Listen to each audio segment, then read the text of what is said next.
Hola, ¿qué tal? ¿Cómo están? Soy Brian Guayotuma y ahora veremos cómo abrir un archivo en formato SF2 en el Reason. Bueno, aquí tengo, vean, una sesión del Reason 5. Hago anticlic o clic derecho y voy a abrir el teclado NNXT Advanced Sampler. Ahí está, porque ahí vamos a abrir el archivo SF2.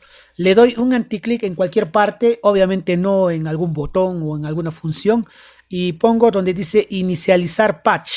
Vean aquí, pongan como les dije el video en Full HD para que puedan leerlo. Y luego, miren, ya está vacío. Ahora aprieto la carpetita y voy a buscar mi archivo en SF2. Yo lo voy a buscar en el escritorio. Yo tengo aquí un bandoneón Casio que está en formato SF2. Mira, me abre de esta forma. Yo le hago doble clic, sampler, preset. Yo lo abro en preset y de ahí cargo.